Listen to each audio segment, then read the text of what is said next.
Yes, now we can see the presentation modes. Yeah, so let me start while I know there's still some people joining in. Today we'll be talking about pricing and portfolio optimization for the telecom industry or the telco industry. I think quite an interesting and dynamic industry, as we will see, with very specific challenges in these topics. So we'll dive deeper into what makes telco pricing, telco portfolio optimization so difficult, and figure out why existing tool sets are often not really fit for the task, and how we can overcome those challenges amid this very dynamic environment. Ingo, do you want to go to the next page while I quickly introduce ourselves? Ingo Reinhardt will be presenting this presentation, this webinar today. He has over 12 years experience in pricing. He developed the Buynomics method, which he will talk about in a little bit. So he's really deeply ingrained in pricing and portfolio optimization research, and can answer any questions that you might have also in our Q&A after the short presentation. And I'm Paul. I'm currently in charge of sales at Buynomics. I used to work in strategy consulting, including in the telco industry. And I'm basically the first point of contact if you're interested in working with them. Do you want to go to the next slides, quickly showing what Buynomics is? Yeah, so Buynomics is a German software company founded by industry experts, very quantitative backgrounds and extensive experience in pricing.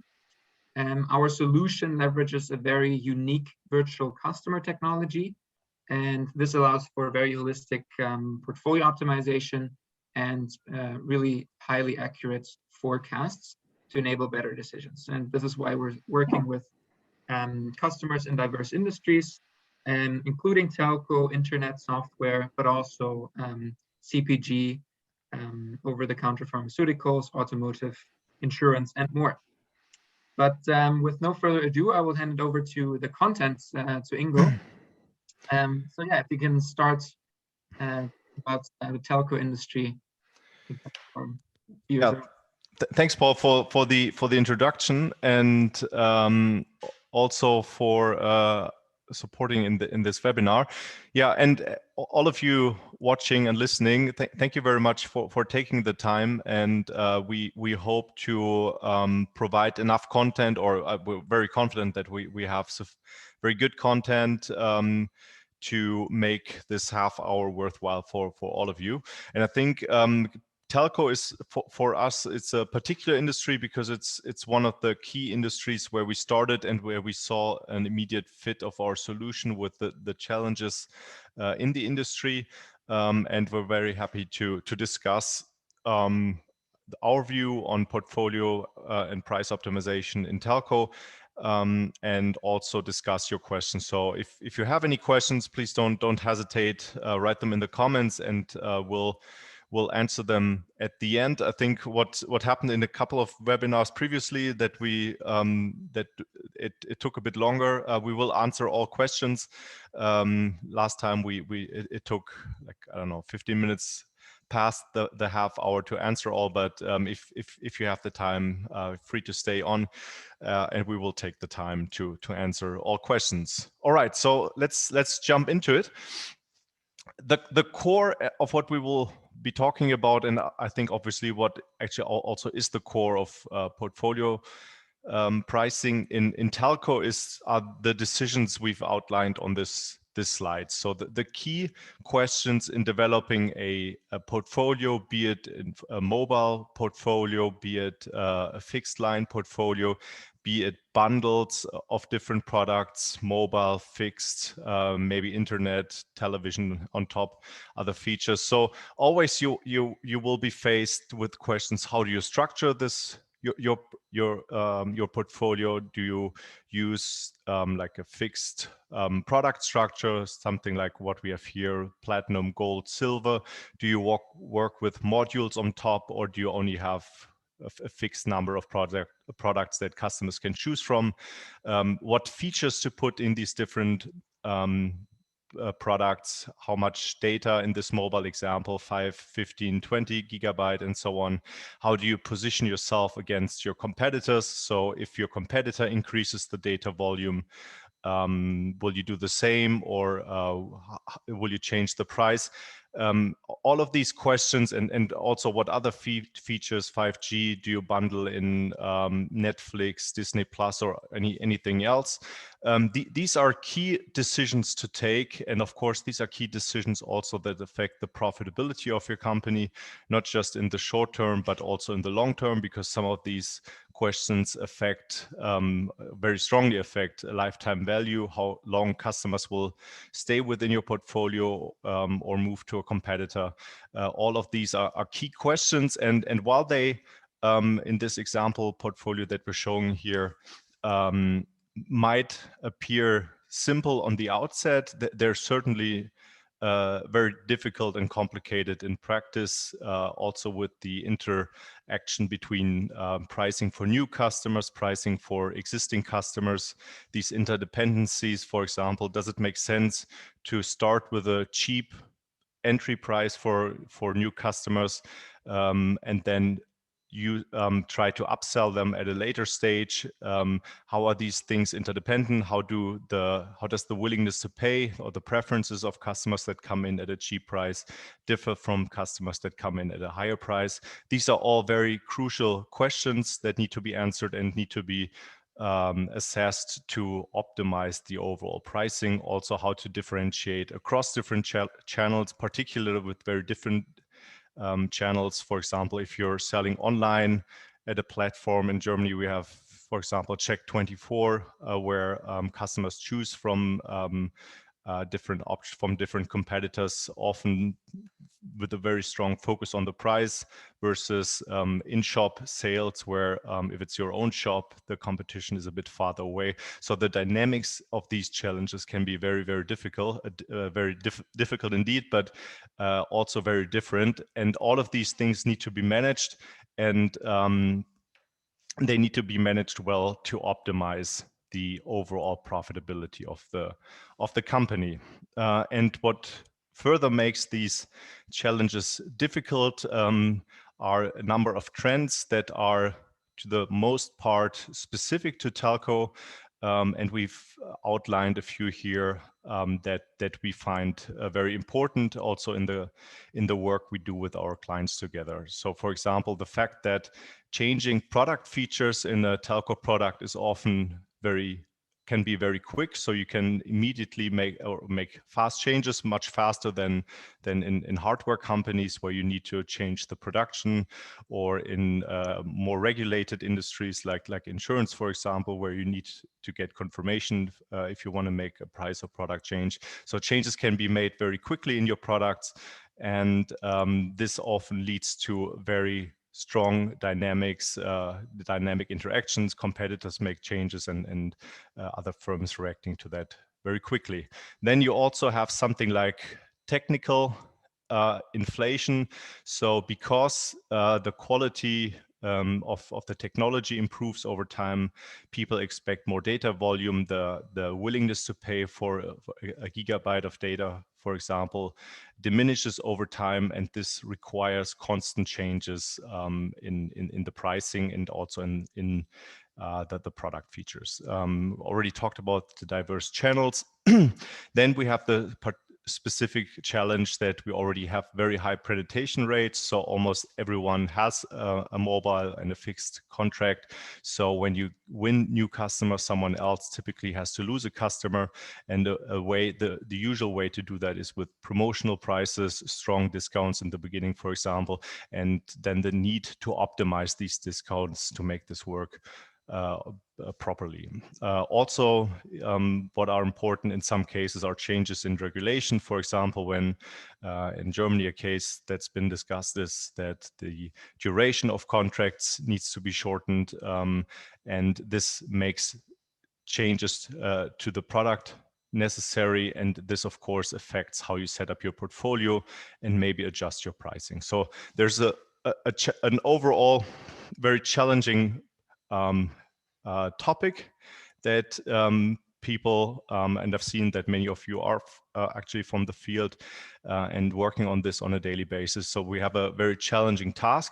But what we find, not just here with Buynomics when we work with our customers, but what I've also seen previously in my about 10 years in price consulting, is that the tools that are available or the methods are really not up to the task. So many of the tools are actually very, very simple. So what I've seen a lot is something, just a very simple competitive pricing. You look for your competitors and say, okay, we can be 5 or 10% or 3, 4, 5 euros or dollars below or above a certain competitor, but it's really unclear or gut feeling where this number comes from. So how much discount do you want to give below a competitor, or how much premium do you think is appropriate?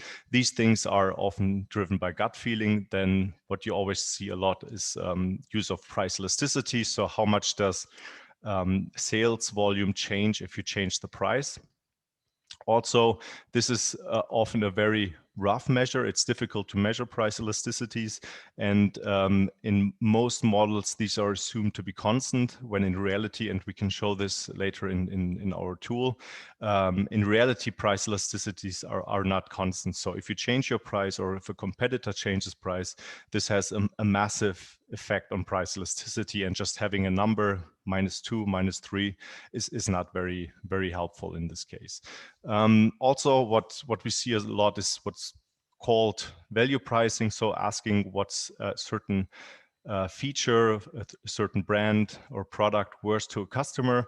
And this also is often used to structure a challenge, and there's nothing wrong about that, but it's really difficult to actually measure what a product is worth to the customer, because there is not the customer. It might be what it is worth to an average, but when you want to consider small, if you make a change from by $1, $2 a euro in a price, then what happens is that a few customers will change the product they will go to, but looking at the customer, or what the product is worth to the customer, is not helpful for determining how many customers you will win or lose by making smaller changes in the product. So what we overall see is that the tool set that's widely used, and I'm very happy to discuss if you're making use of other methods or using something more advanced.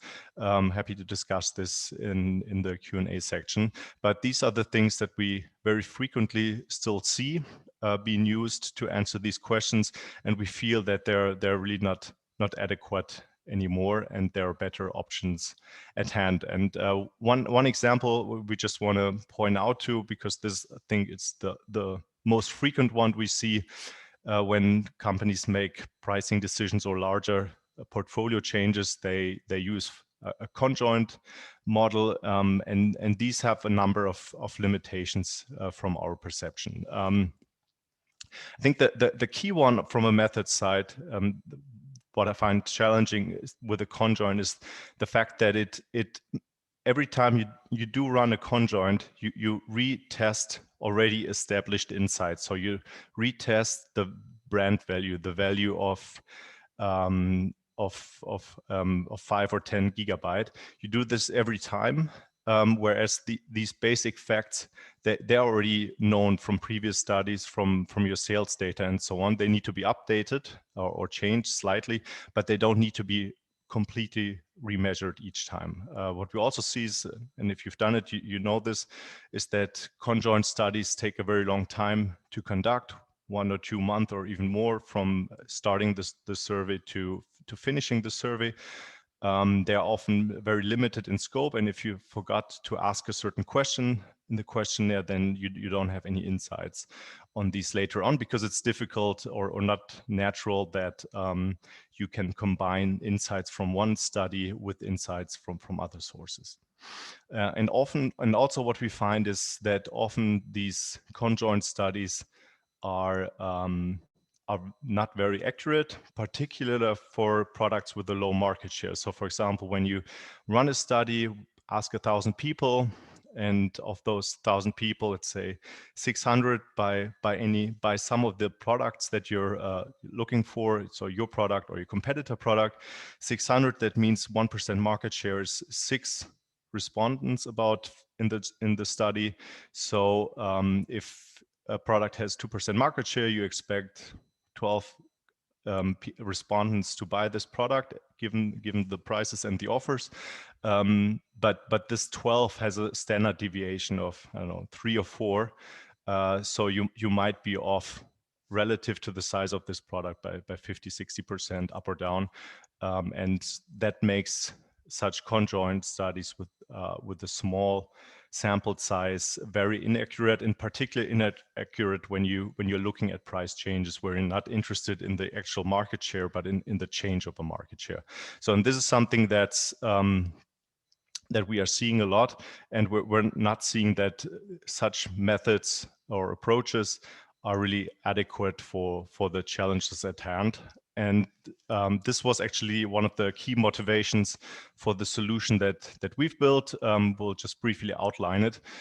So the idea, what we came up with, and I think this is a major step forward, is what we call the virtual customer. So the virtual customer is essentially a replica of real customers. They have preferences, they have certain features from behavioral economics. They can be rational, they can be irrational, and they have preferences similar to a conjoint study for certain product features, have preferences for one brand but not the other, and they can be used to assess a portfolio. And that means that much like in a conjoint study, but from not only from created not just from one conjoint study, but from a larger set of data. So for example, actual sales data, data on existing customers, how they change the products that they're looking for. So you based on a much broader empirical basis, we create these virtual customers, and you can show them different offers at different prices, and each one of them makes a purchasing decisions. And unlike in a conjoint where you only have 1,000 of them or 2,000, we can create tens of thousands or million, depending on what's needed for a certain question.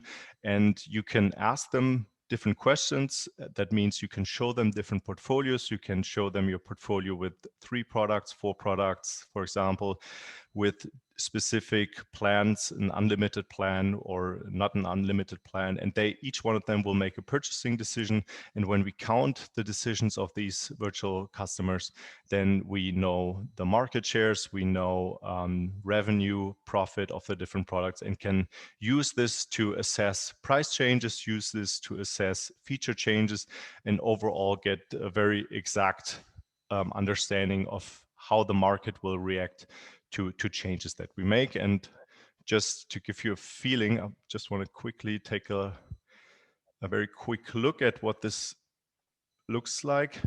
Paul, can you see the screen? Yes, we can see it. Okay, perfect. So just to give you a very brief look into the solution. So this is, it's, I would say, loosely based on a real example, but sanitized in all dimensions. So we have different competitor names: Global, Telco, Top Connect, Young and Fresh, Big Telco, Contender. So these are the names. We have also a little bit a stripped down tariff structure. So we have 3, they have data volume 3, 4, up to unlimited.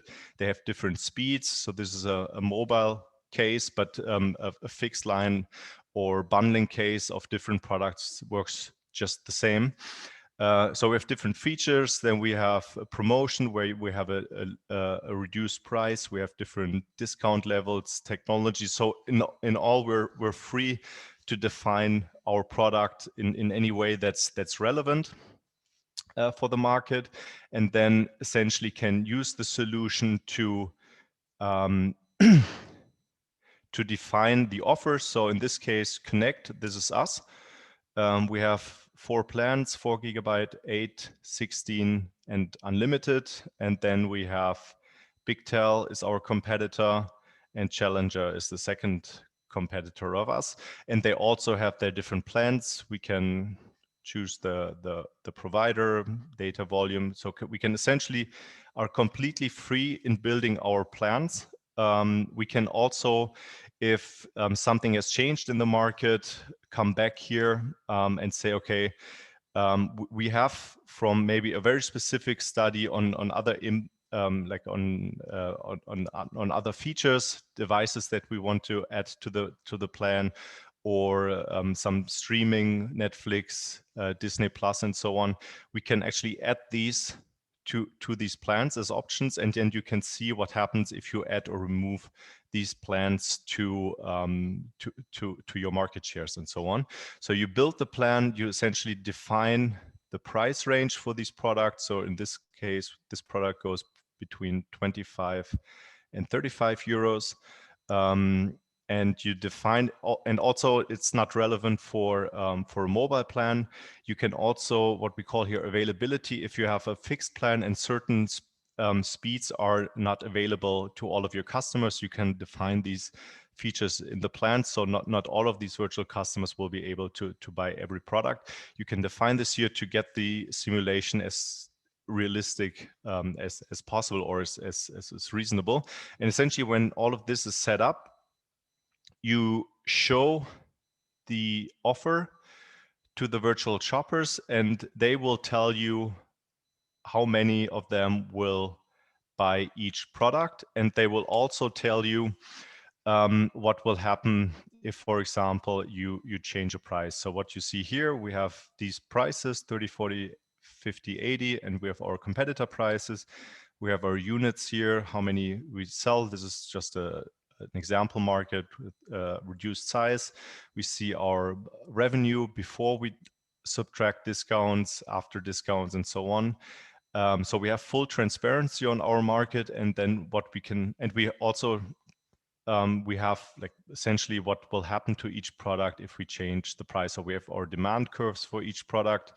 We have, for example, elasticities for each product. And here you see what I mentioned is that these elasticities, they change when you change the price, and they can change very strongly. So if someone tells you the elasticity of this product is -2, that might be true at some place. Here it is, but nowhere else. And when I change the price of this other product, then you see that my elasticity curve here. So these things are all interdependent, and just knowing an elasticity number is not very helpful in the end.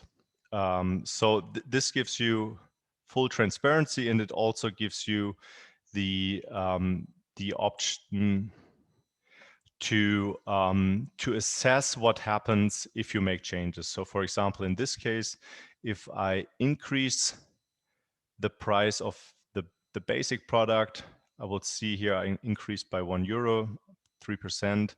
I'm losing units here, but I'm gaining some units in my other product, because some of my customers will stay within my product and some will go to a competitor or will not buy the new plan at all. So I have full transparency. And looking at the watch, I'll take a shortcut. You can also, for example, make it very easy to look at different scenarios in this case. So for example, we have our base case, the base case we just had, where most people buy the cheapest plan, some the unlimited, and so on. When I look at revenue distribution, I see that, of course, more revenue goes into the top plans. And then I can compare this, for example, with a case where I've maximized my revenue. And I see that when I do this, that I have most gains here in the 16 plan. This is the price combination which optimizes my revenue. And I can also, for example, look what would happen if I upgrade specific plans here, in this case, the 16 and the 8, with a higher speed.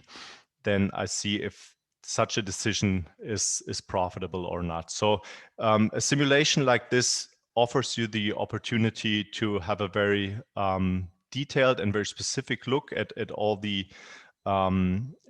options that are available, and it gives you much more transparency for your decision making. You can for example, also take a look at what happens to your portfolio if a competitor announces a major price shift or a major shift in the offers that they make. And this allows you, for example, to get full transparency on everything you can be interested in seeing before making product or price decisions. Let me go back to the presentation. Yeah, this was just a very brief overview. If you're interested, we're very happy. Just reach out to us, and we're very happy to discuss details one-on-one. And just to come back to what we had before, so just the basic comparison with the conjoint. Some of the advantages of a solution like this is that it's much more precise because it doesn't redo everything with each new study. It adds the insights from a new study on the already existing set of insights. So there are new studies used to update existing insights. For example, how quickly the willingness to pay for data volume, for example, decreases over time. If there are shifts in brand preference and so on, these things are updated, but they're not completely remeasured each time. And as a software solution, I think something like this is much more appropriate to the needs of the industry because it's immediately available. You can look at as many cases as you want. And what we also have demonstrated is that the solution is highly accurate. So this is one case where we did an A/B test, and you see here on the left side that the precision is very high. So the precision in the prediction of this model that of the solution that we just showed is the blue line here, and the red bars are what actually then happens. So the prediction is actually very, very close to what really happens. And we actually, within the last year, we also made a further major shift or improvement in the quality, also from insights we have from other industries, consumer goods, insurance, and so on. So we're really improving the model here. And on the right side, you can see that when you know what will happen and you can choose from a very large set of potential portfolio changes, you can, in some cases, identify very profitable options. In this case, this was massively profitable for the company we work with. And so this just shows that there is value in precise prediction and having proper consumer insights and available immediately. Yeah, and on top, maybe just to close before we go in the Q&A, this is an example of also what we're doing. So we're running a global study to look at certain features. Here in this case, the power of free. How do people value a free trial period across different countries? And these are just some behavioral effects that we're measuring globally on ourselves or with our clients to improve the quality and the precision of the model and make it better over time. So to get better precision and deeper insights for our customers. Cool, great. So I see we already have a couple of questions coming in on the Q&A. So I suggest that we jump right in. But before we do, I know that some of you have to leave at 3:30. We'll go a bit over time. But please don't forget to fill out our audience survey, where we're just curious to get some input on how you like this webinar. I posted it in the comments, so I really appreciate any feedback on that. So I have a couple of questions. So Ingo, if you want to tackle the first one. Talel is asking, how does the Buynomics solution work differently if two telcos use the same set of virtual clients? Will they not just get identical outcomes? So I guess my understanding here is that we actually don't use the same clients, right? Because they might be a bit different. Yeah. So the way it works is that there's a set of general preferences in the model that are independent, to some extent independent of industry, but independent of certain companies, and they're being enriched by the company's specific insights. So the specific sales distribution of your products. These are, of course, in your hand and are not shared with anyone else. But for example, if what we showed on the previous slide, if we do our own research and make that available to a model, then of course this goes into all the models. And so these virtual shoppers are to some extent similar, but they're in the end different based on the customer specific data. Right. Someone also is asking in the comments how many days of training data from the operators needed and what's the accuracy of the model. So I can answer that very quickly. Usually we work with a couple of years of historical data, but we can work with less, and we're also, I would say, better than the next best alternative in working with less data. And the accuracy of the model we measure in R squared, because that's the most accurate depiction of market share forecasting, and that's over 95%, so very highly accurate. Okay, I have a couple of more questions. Is this model also working with smartphone bundles? Yes, we can work with any type of bundle. So any additional thing that you have, Netflix subscription, if you work with smartphones, a smartphone for $0, and then you charge through the contract, any type of bundling works. Someone else is asking, how easy is it to ingest the customer data? The customer data is ingested by us, so by the Buynomics team and our analysts. So you don't have to worry about anything there. And we can ingest basically any kind of relevant available data. So including mainly your sales data, but also available conjoint studies or market research that is relevant to your specific context. So Talil is asking, and maybe Ingo, you can respond to that one. How are the simulations calibrated with how the market actually responds? I'm not sure if I understand that. So my understanding is basically, so there's an expectation of what will happen in the market that the model predicts, and then the market might react like slightly differently. And we have a machine learning algorithm, so our algorithm can actually adapt to what happens in the market, right? Yeah. So if the model is off, then it uses these insights to update the preferences of the virtual customers. Yeah. I hope this is the answer. Great. So Michael is also asking where an MVNO is charging £1 increments. Would you recommend abandoning the £1 increment model and increasing prices in excess of 12%? This sounds very specific, like some specific question. I think I have to look at the details. We're happy to discuss afterwards, but I have to see the details before I can answer this one. Okay. Yeah, happy to answer any questions. info@buynomics is the email. Last question that I have here in the Q&A. First of all, I want to say this webinar is amazing. Thanks a lot. I'm very curious on every slide you present. So the question is, what's the best pricing strategy for B2B customers? As we know, B2B customers are totally different from B2C customers. So here, I guess we're talking about the even product specificness and pricing specific. Was that a real question, or was it the one you prepared? I didn't prepare any questions. Okay. Yeah. Well, typically in B2B, the difference is that you have customer-specific offers and prices, and this is something that can be done. We can do with the solution. It's a little bit different from the presented example. In that you have to add like the customer specifics. So for example, what industry is your customer from?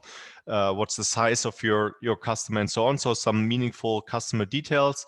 And then the solution will essentially optimize the offer for that specific customer in terms of the portfolio structure maybe, and also of the pricing for that customer.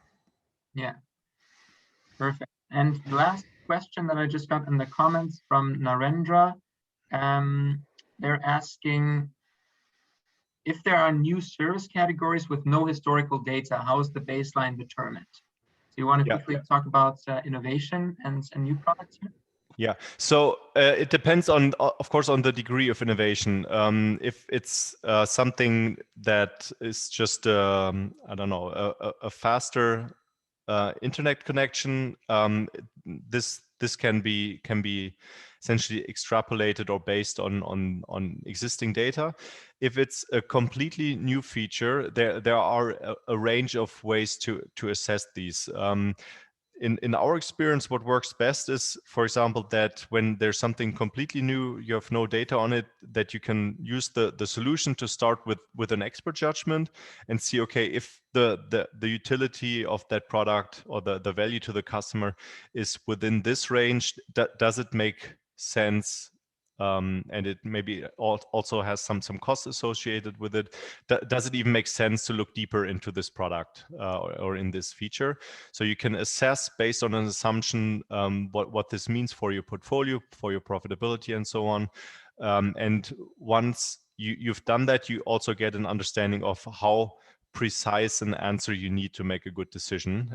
It might be that you see, okay, even if we're off by, I don't know, 30-40% in assessing the value of that, expert judgment may be sufficient.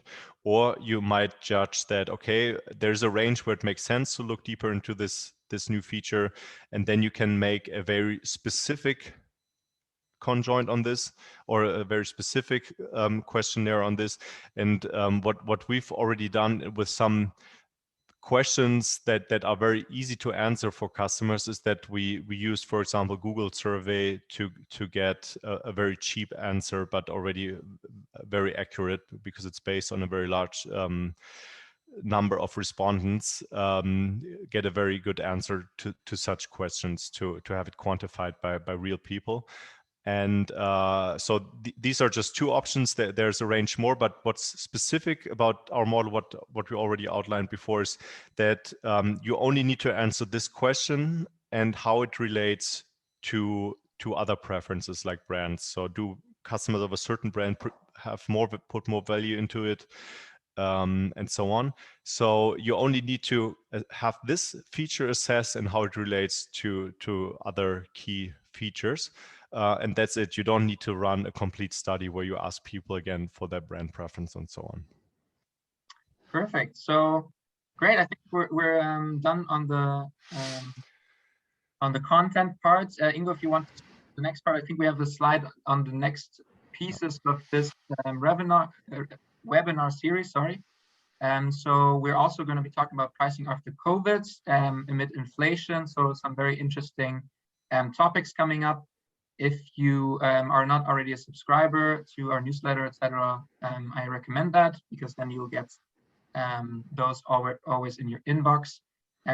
If you haven't already, we're always happy about feedback in the form that I posted in the chat. So yeah, if you have any feedback, any things you think we can improve, then let us know. And otherwise, yeah, send us an email with any further questions. It's info@buynomics.com. And we're happy to see you at the next webinar. Thank you very much. Have a good weekend. All right.